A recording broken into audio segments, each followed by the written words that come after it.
आज खरंच घाबरलो होतो असा. मी एक व्हिडिओ बनवला होता, तुम्हाला तर पुढे दिसणारच आहे.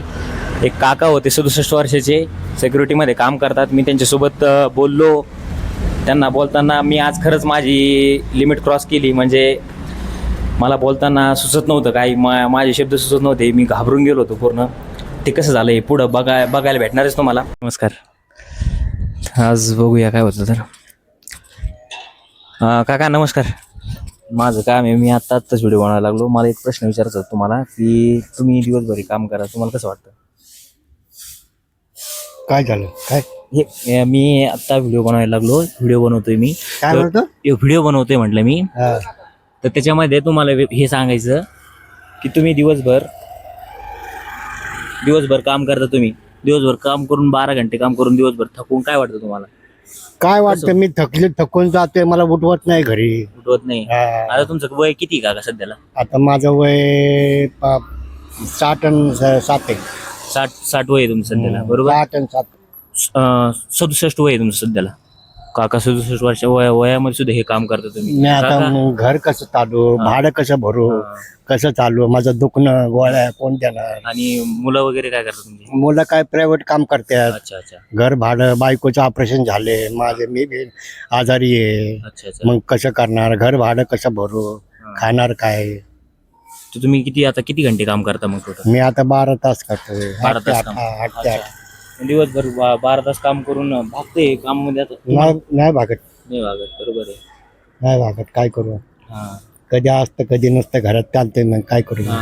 करणं तर आहेच, काम तर करणंच आहे आता. हे काम करणं भाग आहे. म्हणजे पण आता मग मला हे म्हणायचं का, नवीन जी पोर आहेत आमच्यासारखी जे नवीन पोर आहे, यांना तुम्ही काय सजेशन द्या? बघितलं मित्रांनो, आपण सगळेच आपल्या आयुष्याच्या गोंधळात अडकलेलो आहोत.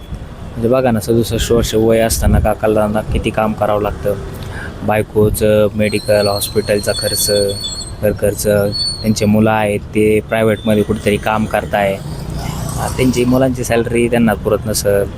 बाकी म्हणजे म्हणून आयुष्यामध्ये असं आपल्याला असं वाटत असतं की यार कुठंतरी मीच माझ्या आयुष्यातले प्रॉब्लेम चालू आहे, मीच गोंधळलेलो आहे, मला काही सुचत नाही आहे. आपल्याकडं आज आपलं वय आहे, आज आपण ह्या वयामध्ये काहीही करू शकतो.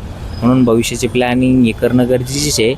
ती प्लॅनिंग करायलाच पाहिजे आपण. आणि आज आपल्याकडं मेन गोल्डन पॉईंट हाच आहे की आज आपलं वय कमी आहे आणि आपण ह्या वयामध्ये, आज मी तुम्हाला पुढचं फ्युचर दाखवलं की 67 वर्षाचं असताना सुद्धा काकाची काय परिस्थिती. म्हणजे ते नाही सांगायचं मला की मी काही सातवाना देत नाही किंवा मला हे नाही सांगायचं की त्यांचं प्राऊडली काम करतात, ते कोणाकडे जात नाही, कोणाला काही हे करत नाही, त्यांचं काम करताही आहे. हा थोडे थकले होत नाही आहे काम. आता अशा काही गोष्टी आहे जे ते त्यांचं करतात. ते कोणाच्याकडनं अपेक्षा करत नाही, लेकराकडनं अपेक्षा ठेवतात ना, समाजाकडनं अपेक्षा ठेवतात. त्यांचं काम जे चालू आहे ते चालू ठेवता येते. म्हणून असंच आयुष्याचा जो गोंधळ आहे हो प्रत्येकाच्याच आयुष्यात आहे, हे तुम्हाला दाखवायचं आहे. आणि असंच तुम्हाला जर हा व्हिडिओ वाटला असेल तर नक्की कमेंटमध्ये सांगा माझा व्हिडिओ कसा वाटला तुम्हाला, आणि मी तुमच्यापर्यंत अजून कसे व्हिडिओ घेऊन येऊ हे पण नक्की सांगा. हा व्हिडिओ शेअर नक्की करा तुमच्या मित्रांना, जो असा गोंधळाला आहे, ज्याला सुचत नाही आहे, त्याला भविष्य दाखवायचं आहे बाबा की भविष्यात काय होणार हे 100% आहे. तुम्हाला याच्यातून थोडंफार काय शिकायला भेटतं आहे काय नाही हे तुम्ही तुमचं ठरवा, तुम्हाला काय घ्यायचं याच्यातून. म्हणून मित्रांनो असंच येऊया तुमच्यासोबत, बोलूया, आपण चर्चा करूया. थँक्यू मित्रांनो, धन्यवाद.